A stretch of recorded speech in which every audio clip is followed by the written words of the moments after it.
Pemirsa, setelah mengalami tahun-tahun yang sulit akibat krisis finansial, pasar perumahan kota Miami tampak bangkit kembali. Penjualan properti naik ke 50% tahun ini, padahal penjualan di wilayah lain Amerika masih stagnan. Ini berkat datangnya pembeli dari luar negeri yang tergiur pada properti yang ditawarkan dengan harga miring di Miami. This is our 3-bedroom, 2-bath, 1870 square feet apartment. Inilah rumah impian di Miami. It sits right on the corner of the building. View ke arah perairan, Looking towards Key Biscayne. pusat kota ada di depan pintu dan juga kolam renang. It was our hottest pick. Saat ekonomi terpuruk beberapa tahun lalu, sektor properti Miami hancur. Tapi dengan rendahnya harga, keadaan kini berubah. People were saying, oh, look at all those empty buildings in Miami. Well, all those empty buildings are now full. Menurut Oliver, pasar properti di Miami meningkat dengan cepat dan para pembeli asinglah yang memicu kenaikan penjualan. Well, which country would you like to talk about? They're all here. Di kompleks Icon Brickell, penjualan meningkat tajam setelah kreditur menyita properti ini dan menurunkan harga. Pembeli terbanyak adalah warga asing. We have buyers from all over the world. We have from Brazil, Argentina, Venezuela, Italia, from all over. Warga Kolombia ini menghabiskan $1 juta lebih untuk membeli 2 unit di Icon Brickell. Miami es la puerta de Sudamérica, tiene unos atractivos que de pronto no tiene el resto del país para nosotros los latinoamericanos. Lemahnya dolar juga menarik pembeli asing. Kalangan real estate Miami memperkirakan 90% penjualan di pusat kota jatuh pada pembeli asing yang membeli secara tunai. Tapi di Florida Selatan bukan hanya ada properti mewah. Menurut pengamat, ada juga yang masih berjuang untuk pulih. Some areas are really on fire, but then there are other areas, again, far outside with lots of oversupply that, will take years to recover if they ever do. Menurut kalangan real estate, rumah hasil sitaan bank juga diminati oleh para pembeli asing meski tidak sebesar properti di pusat kota.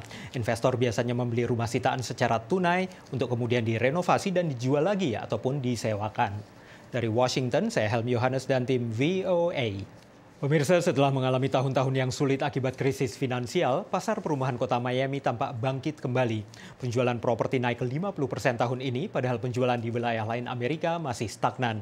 Ini berkat datangnya pembeli dari luar negeri yang tergiur pada properti yang ditawarkan dengan harga miring di Miami. This is our 3-bedroom, 2-bath, 1870 square feet apartment. Inilah rumah impian di Miami. It sits right on the corner of the building. View ke arah perairan, Looking towards Key Biscayne. pusat kota ada di depan pintu dan juga kolam renang. It was our hottest pick. Saat ekonomi terpuruk beberapa tahun lalu, sektor properti Miami hancur. Tapi dengan rendahnya harga, keadaan kini berubah. People were saying, oh, look at all those empty buildings in Miami. Well, all those empty buildings are now full. Menurut Oliver, pasar properti di Miami meningkat dengan cepat dan para pembeli asinglah yang memicu kenaikan penjualan. Well, which country would you like to talk about? They're all here. Di kompleks Icon Brickell, penjualan meningkat tajam setelah kreditur menyita properti ini dan menurunkan harga. Pembeli terbanyak adalah warga asing. We have buyers from all over the world. We have from Brazil, Argentina, Venezuela, Italia, from all over. Warga Kolombia ini menghabiskan $1 juta lebih untuk membeli 2 unit di Icon Brickell. Miami es la puerta de Sudamérica, tiene unos atractivos que de pronto no tiene el resto del país para nosotros los latinoamericanos. Lemahnya dolar juga menarik pembeli asing. Kalangan real estate Miami memperkirakan 90% penjualan di pusat kota jatuh pada pembeli asing yang membeli secara tunai.